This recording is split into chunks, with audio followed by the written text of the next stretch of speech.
আসসালামু আলাইকুম সবাইকে। আমাকে স্পষ্ট শুনতে পাওয়া যাচ্ছে আশা করি। কিছুক্ষণ আগে ঢাকা মেডিকেল কলেজে একটি অপ্রত্যাশিত ঘটনা হয়েছে।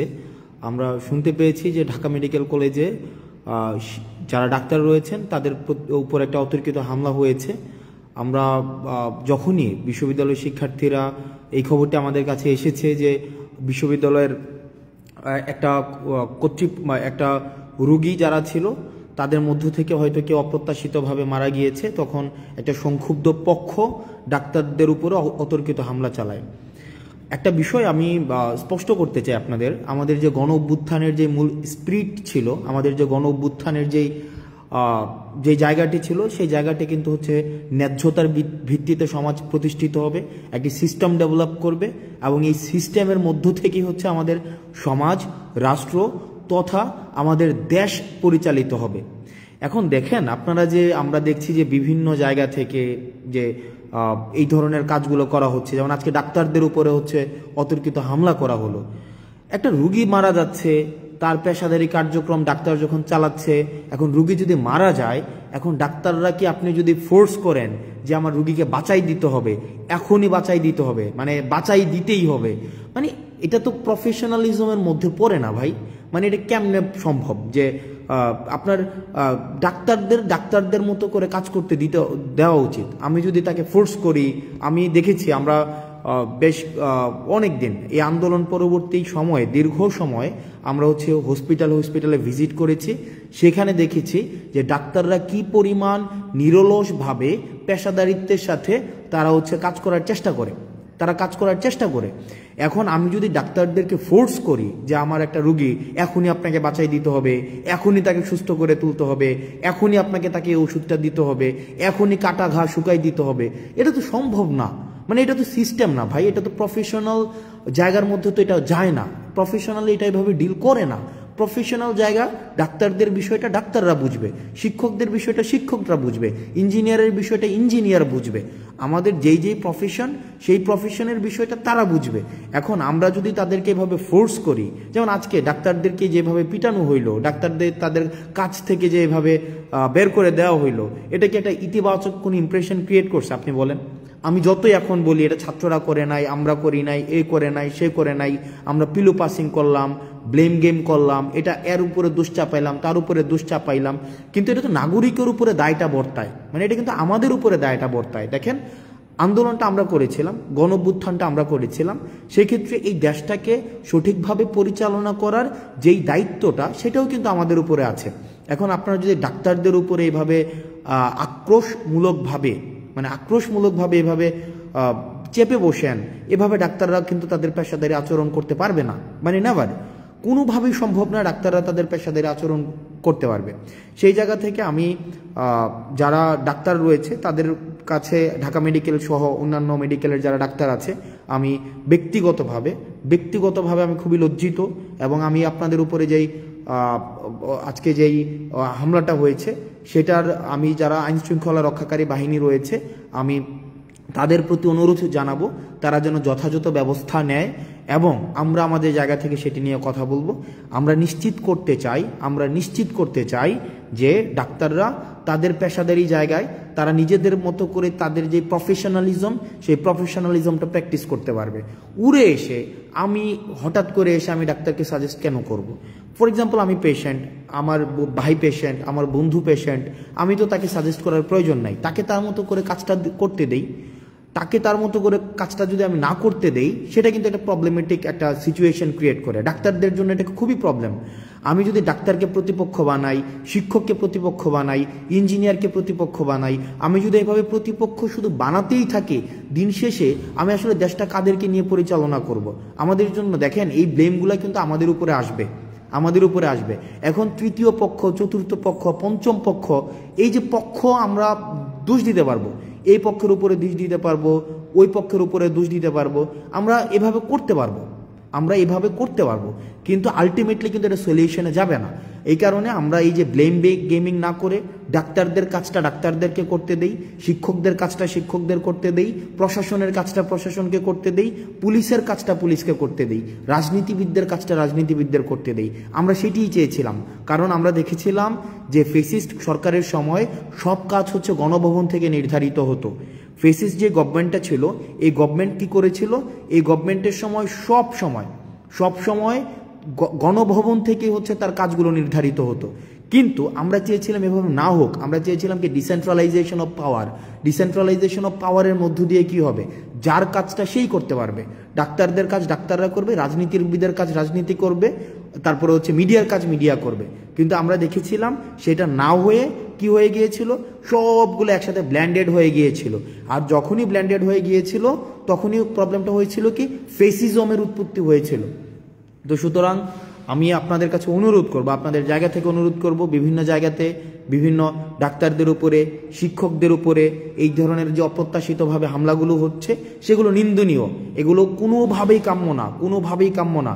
এখানে পাওয়ার পলিটিক্স, পেশি শক্তি বা সিস্টেমের বিরুদ্ধে গিয়ে কোনো ধরনের জোর করে বাধ্যতামূলকভাবে কিছু করানো, এই বিষয়গুলোকে কখনোই আমরা স্বাগত জানাই না, এগুলোকে আমরা পৃষ্ঠপোষকতা দেইও না। এগুলো হচ্ছে আমাদের যে গণঅভ্যুত্থানের যে মূল স্পিরিট ছিল, আমাদের যেই গণঅভ্যুত্থানের যেই জায়গাটি ছিল, আমাদের যেই গণঅভ্যুত্থানের আমরা সবাই যে নেমে এসেছিল রাস্তায়, সেই জায়গাটির সাথে সাংঘর্ষিক। সুতরাং আমরা যদি একটা দেশ গড়তে চাই, আমরা যদি একটি বৈষম্যহীন দেশ গড়তে চাই, সেই দেশের মধ্যে যার কাজটা তাকেই করতে দিতে হবে।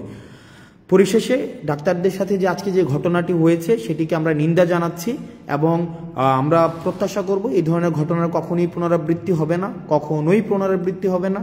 এবং ডাক্তার সংশ্লিষ্ট যারা রয়েছেন, আপনারা যে নিরলসভাবে কাজ করে যাচ্ছেন সেটিকে আমরা স্বাগত জানাই। আপনাদের যে নিরলস কাজটাকে আমরা সম্মান জানাই। আপনারা এই ক্রাইসিস মোমেন্টে যেভাবে নেমে এসছেন, আপনারা যেভাবে সেবা দিয়ে যাচ্ছেন, আমরা এটা স্বীকার করি যে চিকিৎসা খাতে অনেক ধরনের অসামঞ্জস্য রয়েছে, কিন্তু কিছু ডাক্তার রয়েছে তাদের জায়গা থেকে তারা নিরলসভাবে কাজ করে যাচ্ছেন। আরেকটি বিষয় সেটি হচ্ছে যে আপনারা অনেকে কমেন্টে গালাগালি করেন, বিভিন্ন বিষয়ে গালি দেন, বিভিন্ন বিষয়ে আপনারা বলেন যে পেইড পলিটিশিয়ান, আমরা টাকা খেয়েছি, তারপর হচ্ছে এগুলো বলেন। আমার কাছে এগুলো ভালো লাগে, এই কারণে ভালো লাগে কারণ আমাদের যে আন্দোলনটা ছিল, আমাদের আন্দোলনটা হচ্ছে আপনার এই গালির অধিকারটার জন্য। এই যে আপনার কমেন্ট বক্সে আপনার ব্যাকস্পেস ব্যবহার করতে হচ্ছে না, যে এটার জন্যই কিন্তু এই গণঅভ্যুত্থানটা। এই যে আপনাকে ব্যাকস্পেস ব্যবহার করতে হচ্ছে না, আপনি গালি দিতে পারছেন আমাকে, আপনি আমাকে তুই বলতে পারছেন, আপনি আমাকে খুব অপভাষা ব্যবহার করতে পারছেন, আপনি আমাকে বলতে পারছেন যে আমি হচ্ছে টাকা খেয়েছি, ঘুষ খেয়েছি।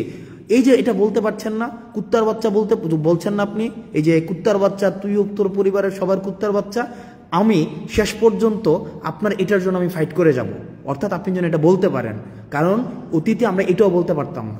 আপনি যদি অতীতের সময়গুলো দেখেন, অতীতে কিন্তু আমাদের এটা বলারও অধিকার ছিল না। সুতরাং আমরা আপনার এই গালিটার জন্য আমরা ফাইট করেছি, আপনার দ্বিমত প্রকাশের জন্য আমরা ফাইট করেছি, এবং দ্বিমত প্রকাশটাই আমরা চাই যে আপনারা দ্বিমত প্রকাশ করতে পারেন। শুধুমাত্র সহমত প্রকাশ করবেন, আমি শুধু যেটা বলবো সেটাই আপনি বলবেন, আমরা এটা চাই না। আপনার যেটা মত, সেই মতামতটা হচ্ছে আপনি যেন ঠিকভাবে প্রকাশ করতে পারেন, আমরা সেটার জন্যই হচ্ছে আমরা ফাইট করেছি। এবং আমাদের এই আন্দোলনটা অব্যাহত থাকবে, আমাদের সংগ্রামটা অব্যাহত থাকবে। কারণ আপনি যদি এই সংগ্রামটা অব্যাহত না রাখেন তাহলে আপনাকে মিউট করে দেওয়া হবে।